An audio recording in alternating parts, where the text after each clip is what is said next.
संघर्षों के लिए जब मनुष्य स्वयं को योग्य नहीं मानता, जब उसे अपने ही बल पर विश्वास नहीं रहता, तब वो सद्गुणों को त्याग कर दुर्गुणों को अपनाता है।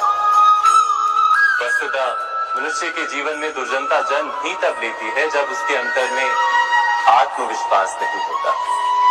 आत्मविश्वास ही अच्छाई को धारण करता है। ये आत्मविश्वास है क्या?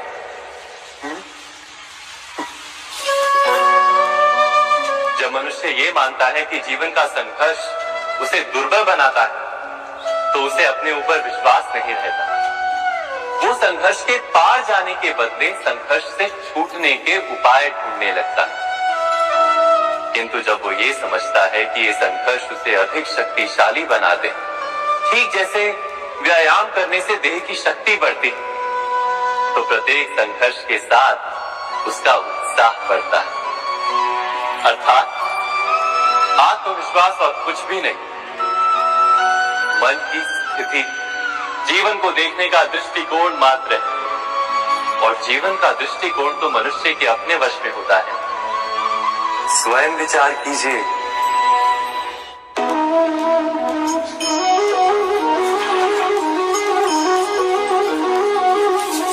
पिता सदा ही अपने संतान के सुख की कामना करते हैं, उनके भविष्य की चिंता करते रहते हैं।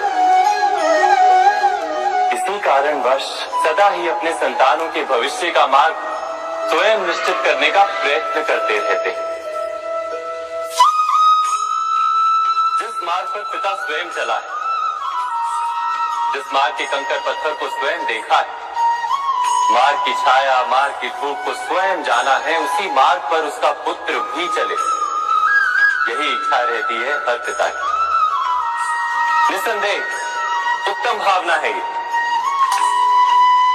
किंतु 3 प्रश्नों के ऊपर विचार करना हम भूल ही जाते हैं। कौन से प्रश्न? प्रथम प्रश्न, क्या समय के साथ प्रत्येक मार्ग बदल नहीं जाते? क्या समय सदा ही नई चुनौतियों को लेकर नहीं आता?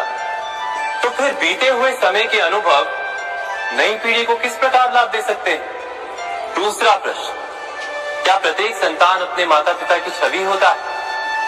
हाँ, संतानों को संस्कार तो अवश्य माता पिता देते हैं, किंतु भीतर की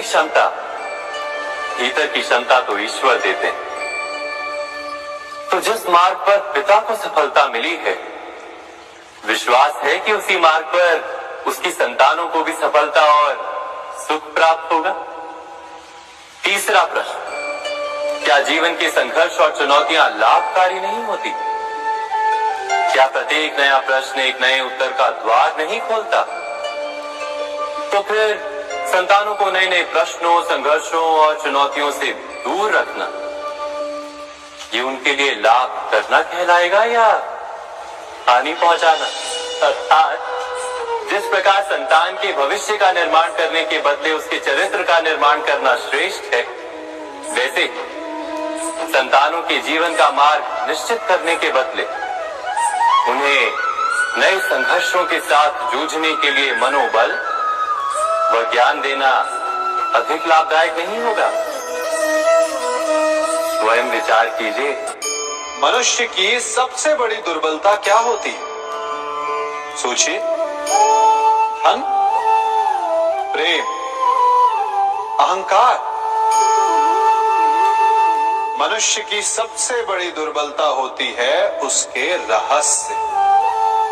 चाहे आप कितने भी शक्तिशाली क्यों ना हो, कितने भी प्रबल क्यों ना हो, परंतु उसके रहस्य उसके नाश की चाबी होती है। इसलिए यदि प्रबल रहना है, शक्तिशाली रहना है, समर्थ रहना है, तो अपने रहस्य को किसी को भी ना बता, ना मित्र को और ना ही शत्रु को, क्योंकि समय पड़ने पर कब कौन शत्रु हो जाए ऐसा कहना संभव नहीं। विभीषण को रावण के अमृत कुंड का ज्ञात था, इसीलिए प्रभु श्री राम रावण का वध करने में सफल हो सके। इसलिए उचित यही है कि आप अपने रहस्य को स्वयं तक ही सीमित रखें, मनुष्य जीवन की परीक्षा में सफल होने के लिए क्या नहीं करता? वो परिश्रम करता है, दौड़ भाग करता है, और ये सब करने के पश्चात भी जब उसका काम नहीं बनता तो वो नकल करता है ना? तनिक लौटिए अपने बचपन में, स्मरण कीजिए अपने बचपन की स्मृतियों का। क्या स्मरण हुआ? विद्यालय में जब आप परीक्षा देने जाते थे तो क्या होता था?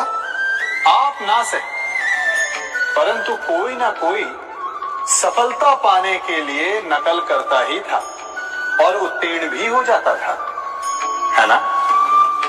परंतु जीवन की परीक्षा ऐसी नहीं होती। नकल करने वाला सफल नहीं होता।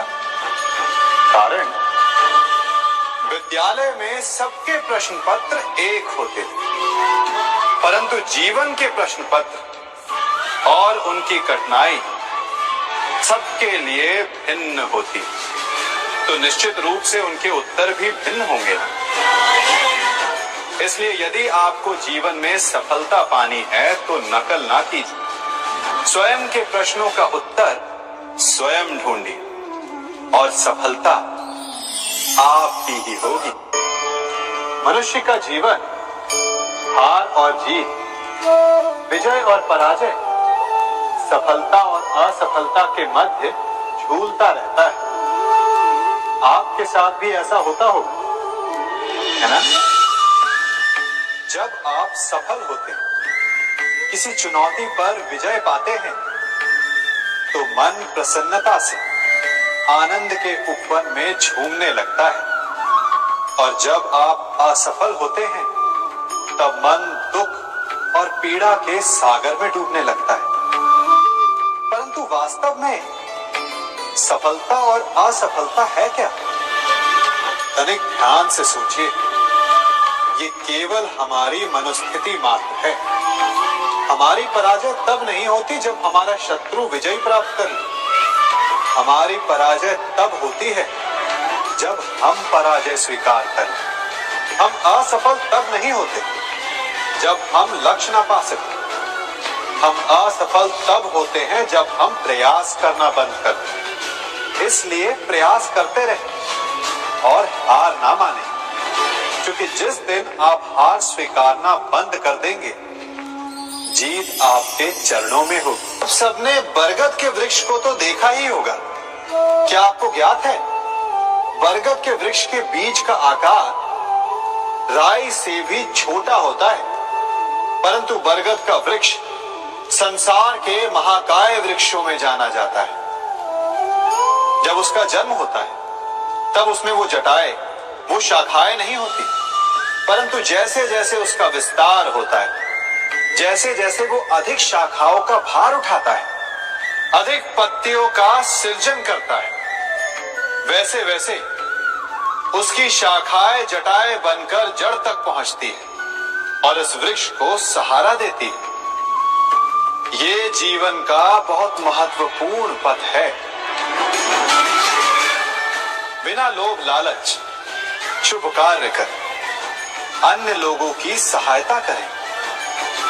धीरे धीरे आपने जिनकी सहायता की वो आपके सहायक बनते जाएं, आपकी जड़ों को और बलशाली बनाएंगे, आयु मान और आकार बढ़ाएंगे। सहजीवन, सहायता और निष्काम कर्म आपको मृत्यु के पश्चात भी मरने नहीं देगा, आपको अमर रखेगा। हमारा शरीर प्रकृति का एक महान आविष्कार है। इससे जटिल संरचना संसार में और कोई नहीं। हमारा शरीर जितना जटिल है, यदि इसे ठीक से जाना जाए तो इससे अधिक सरल ज्ञान देने वाला और कोई नहीं।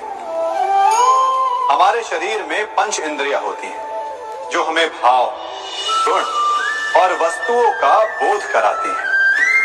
हमारे पास आंखें, नाक, स्पर्श के लिए त्वचा, कान और जीभा है। सबका भिन्न भिन्न कार्य है। आंखों से देखना, कानों से सुनना, नथनों से श्वास लेना, त्वचा से स्पर्श करना और जीवा से स्वाद लेना। परंतु क्या आपने कभी सोचा कि प्रकृति ने हमें 2 आंखें दी, 2 नथुने दी, 2 कान दी, स्पर्श के लिए ये पूरा शरीर दी, परंतु जीवा केवल 1 दी?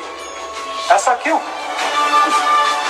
क्योंकि प्रकृति चाहती है कि हम देखें अधिक, सुने अधिक और ज्ञान अधिक अर्जित करें, बोले कम। क्योंकि अधिक वाचाल नाश को निमंत्रण देता है। स्मरण रखिएगा।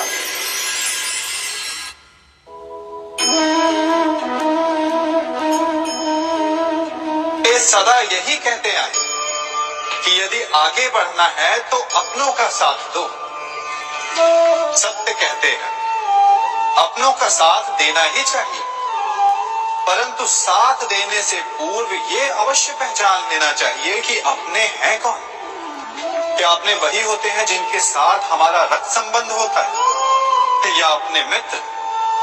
अपने वो होते हैं जो हमें सत्कार्य के लिए प्रेरित करें, हमें आगे बढ़ाएं, हमारा साथ दें। और वो जिनका साथ देने से समाज का नाश, धर्म की हानि, वो सगे हो करके भी सगे नहीं होते। इसलिए जब अपनों की परिभाषा का चुनाव करें तो उन्हें अपना माने जो आपका साथ दे, उन्हें नहीं जो हमें अज्ञान के मार्ग पर ले जाए।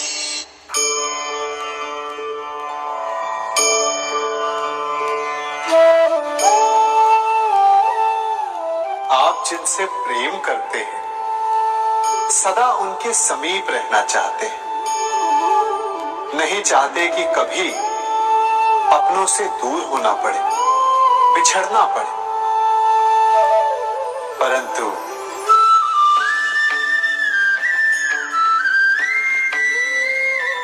एक समय के पश्चात अपनों से दूर हो जाना उन्नति के लिए आवश्यक है।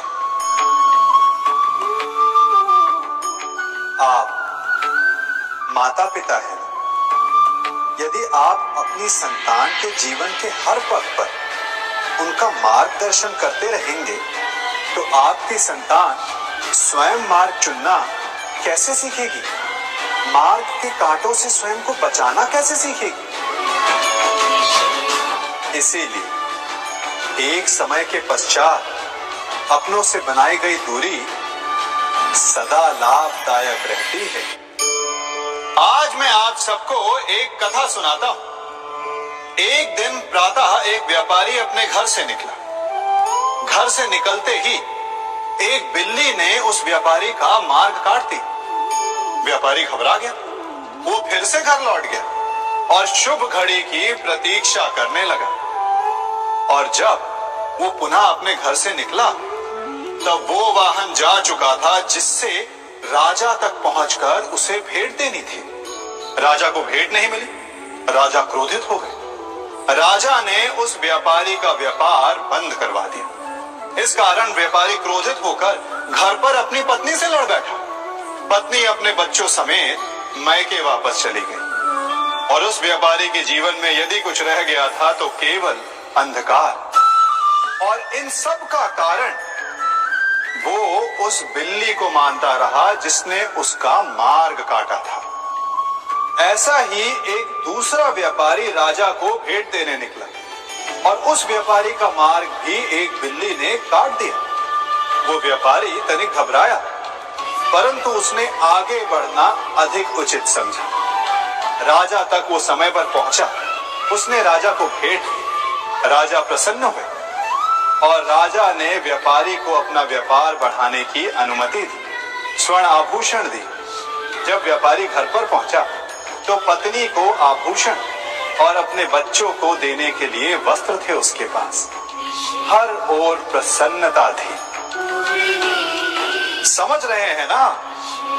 दोनों के साथ एक ही प्रकार की घटना हुई, परंतु दोनों की प्रतिक्रिया भिन्न थी। ऐसा ही हमारा जीवन भी है। हमारे जीवन में प्रारब्ध का अपना स्थान है, परंतु उससे कई अधिक महत्वपूर्ण हमारी प्रतिक्रिया, हमारे सोच का प्रभाव है, क्योंकि यही हमारे जीवन को आकार देते हैं। इसलिए अपनी सोच को सकारात्मक रखिए। आपका जीवन सदैव आनंदमय।